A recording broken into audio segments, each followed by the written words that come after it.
Greetings and welcome to Cookery with Mason Storm. On today's episode, I'm going to show one of my favorite ways to cook vegetables.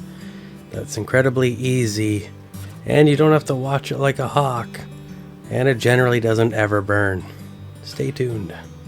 And I'm going to be using frozen vegetables in this case. This also works really good with fresh ones.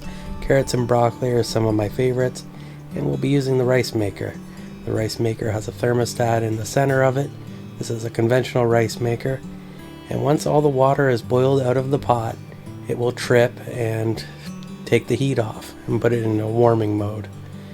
This works really good for our vegetables because once all the water boils away, then we know that's ready. And it's greater than using the standard stovetop methods of boiling or steaming because you don't have to watch it. It just does its own thing. So we add in our vegetables, and then we fill it with water so that we're just about covering everything.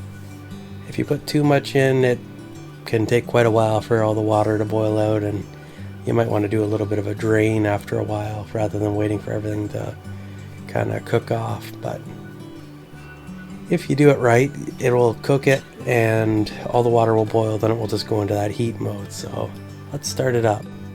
As far as cook time goes, it will depend greatly on whether you use fresh or frozen vegetables. The frozen ones generally take quite a bit longer, especially if you have a lot in the rice maker. This is just a little rice maker here, so it's not too big, not too crazy.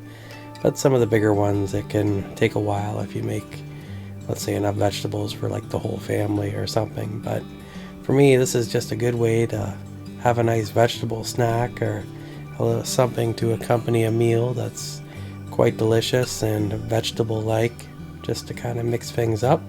And I always thought it was good for that. That's what I really like about this technique. It really scales well and it's quite tasty. And there we go. We'll take a quick look at our stuff, and it's just kind of boiling away in there. And at this point, you can kind of take your spoon and try your vegetables to see if they're done. Maybe mix them up, make sure they're not sticking to the bottom of the rice maker.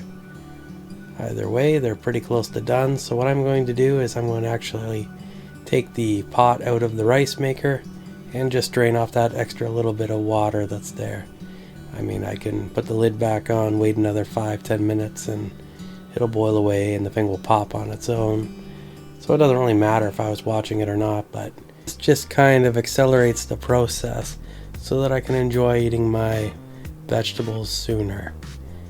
And as far as completion goes, now that the water is out of it, I'm going to add some butter and some seasoning salt. There's a lot of different things that you can add to your vegetables to make them taste amazing. I find butter to be really good.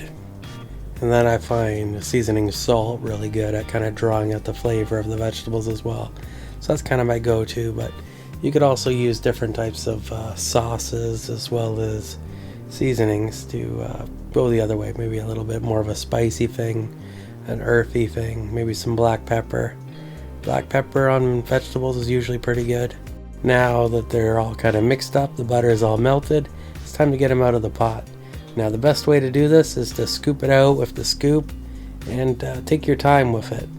Although I thought it would be exhilarating, fun, or effective to just put a plate on top and dump it out, which you can technically do, but it's probably best to wait for the thermostat to blow. That way there's not excessive moisture in there and make a giant mess over your plate. So I'm just going to move this over to another plate before I demonstrate how fabulous my vegetables look for the people that are watching the beginning of the video that never got this far. Let me know in the comments what you think of my vegetable cooking technique, or if you've ever done this before. If you like my content and like to see more of it, please like and subscribe. And until next time, stay awesome.